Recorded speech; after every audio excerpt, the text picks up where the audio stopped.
gusta, la gente que trabaja en mediación no nos gusta la comparación que se hace con los tribunales. Evidentemente partimos un poco de lo que habíamos dicho antes, ¿no? Que los juzgados y los tribunales es un poco lo que ha dado esa deficiencia por lentitud, por acumulación de asuntos, ha dado la creación de otras técnicas alternativas de resolución de conflictos que necesitan plantearse, ¿no? Pero no nos gusta esa cuasi comparación porque yo creo que no se trata de que nosotros agilicemos más o menos en detrimento de que la justicia está mal. Sino yo creo que es que la gente sabe el tiempo que tiene y sabe lo que pacta, porque son ellos los partícipes de esto, mientras que en el ámbito judicial no sabe cuándo le va a venir y qué le va a venir, porque aquí desde el primer momento que nos sentamos decimos, bueno, tenemos un mes, 15 días, 2 meses, ¿cuántos quieren ustedes? Y entonces nos ponemos los plazos, los topes, los días de reunión y el tiempo que le vamos a dedicar, y ellos son los que lo deciden.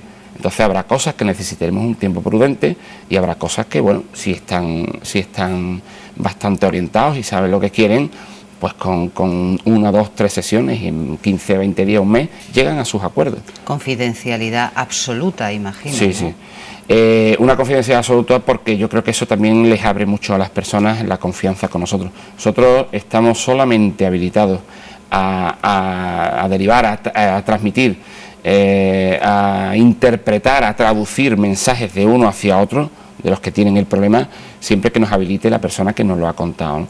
Y es tan confidencial como que no podemos ser testigos en juicio, no podemos hacer informes periciales.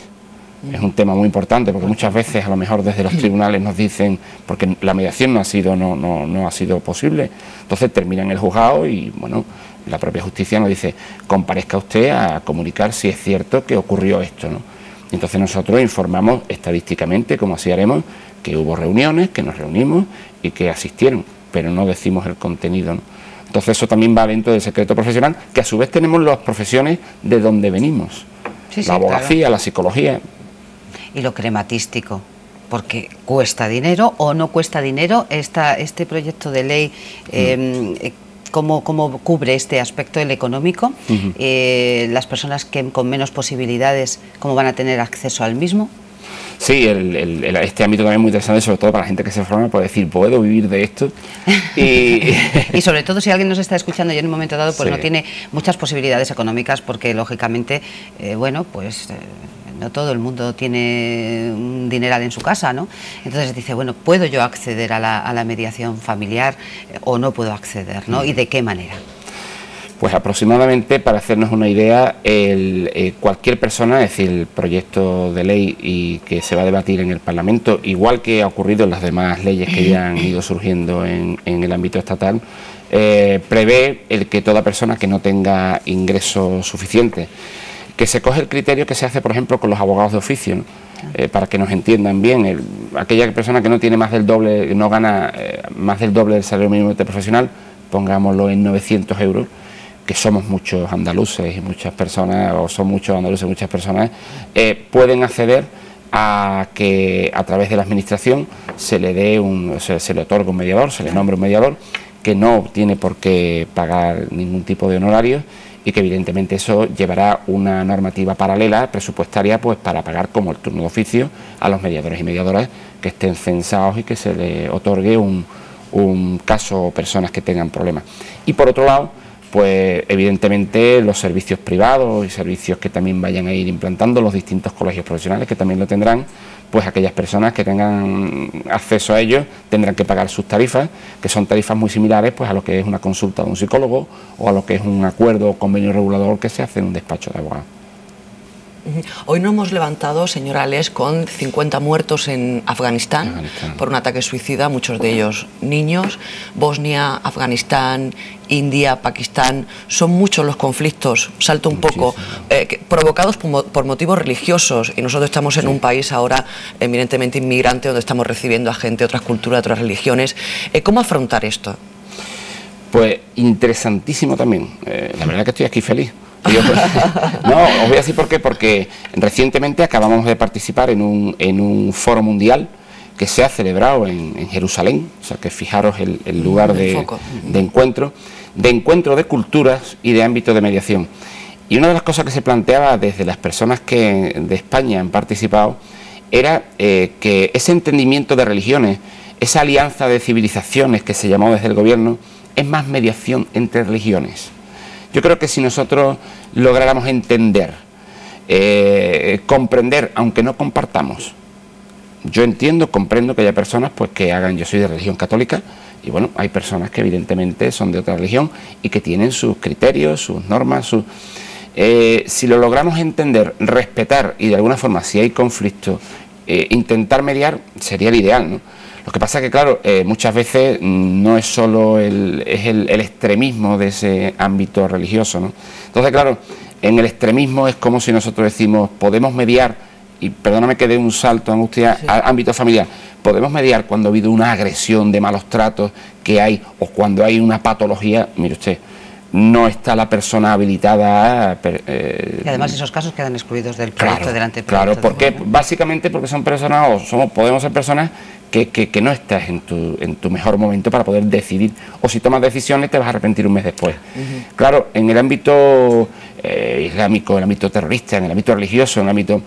Cuando es un ámbito religioso, acabamos de ver, yo creo que otra de las noticias que acabamos de encargar seguro es el encuentro entre el Papa y el líder. Sí. Ese encuentro, porque es normal, y que lo hagan los líderes es magnífico, pero cuando ahí se va al extremismo, en cualquier tipo de religión, es muy complicado. Llevan 2000 años intentando llegar a acuerdos, que lo hablábamos allí en Jerusalén, 2000 años llegar a hacer algún acuerdo en Jerusalén, que es un sitio cíclico de conflicto, y van mediadores de todo tipo, desde Naciones Unidas, y es dificilísimo, quizás por eso, ¿no? Porque... Claro, aquí todavía no ha pasado, pero por ejemplo en Francia ya era segunda generación de inmigrantes jóvenes, claro, por esa diferencia cultural y de religión se sienten un poco excluidos socialmente, ¿no? Y claro, eso posiblemente sea lo que nos va a pasar a nosotros cuando los inmigrantes de ahora tengan sus hijos y estén aquí, o sea, puede ser un foco de conflicto, ¿no? Sí, sí, mi hija acaba de hacer un trabajo para su colegio y una de las cosas que yo leía era que hablaba de los Latin Kings, ¿no? Y claro... hablaba de los Latin Kings, era muy curioso porque lo hacía desde la perspectiva de decir, bueno, es como una especie de grupo que crean pues para protegerse entre ellos, un grupo evidentemente violento, ¿no? Pero es decir, he llegado, no me aceptan, hagamos nuestro grupo, ¿no? Y eso puede ocurrir muchísimo. Nos quedan 2 minutos aproximadamente, yo voy a volver al ámbito un poco doméstico y familiar. ¿Cómo llegan las familias a la mediación? No cómo llegan por los cauces que llegan, sino el estado anímico, el estado de ánimo en el que llegan. Y hay un fenómeno en el que cada vez va creciendo más, aparte de lo que es el tema de las rupturas matrimoniales, etcétera, etcétera, y es los conflictos entre padres e hijos. Sí. Creo que es un asunto que va aumentando, que va creciendo y que está siendo preocupante. ¿Qué pasa? ¿Que cada vez se entienden menos los padres con los hijos o nos entendemos menos los padres con los hijos o los hijos con los padres? Y tenemos 1 minuto y medio nada más.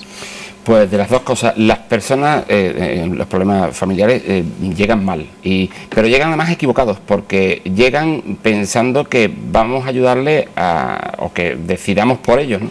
Y nosotros lo primero que le contenemos es decir, no, ustedes se encuentran especialistas que les va a ayudar a intentar buscar su solución, pero por usted mismo, ¿no?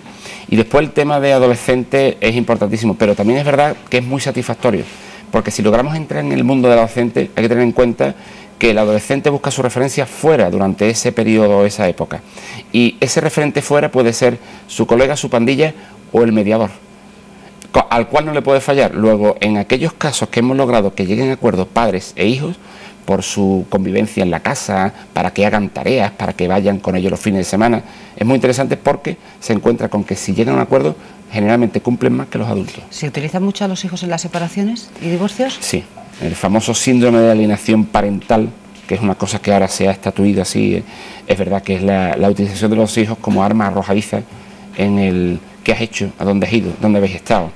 ¿Y por qué te ha comprado esto? Y cuéntame. Ese tercer grado al que muchas veces se le someten cuando hay régimen de visita, esas cosas, es verdad que se utiliza mucho. O no lo ves, o lo ves cuando te digo yo. Sí. ¿Y cuántas herencias han roto familias? ¿Cuántas, perdón? Herencias han roto familias. Muchísimas. Desgraciadamente muchísimas. Más de las que pensamos, porque el tema económico es un problema grandísimo en cualquier familia, cuando hay y cuando no hay. Pues hemos llegado ya al final de este tiempo de charla, la mediación familiar. Yo espero que los espectadores hayan conocido un poquito más la figura, la profesión y la profesionalidad, por supuesto, de un colectivo que va a adquirir una importancia en el futuro, la verdad, mayor, mucho mayor de la que tiene actualmente. Teoría, análisis y regulación en España. Javier Alés, gracias por haber estado con nosotros. Muchísimas gracias a vosotras. Angustias, por habernos ayudado, echado una manita hoy, y ya saben que a partir de estos momentos sigue la información, sigue las noticias y y mañana vamos a hablar de medio ambiente, así que les esperamos a la misma hora, a las 8:30. Hasta luego.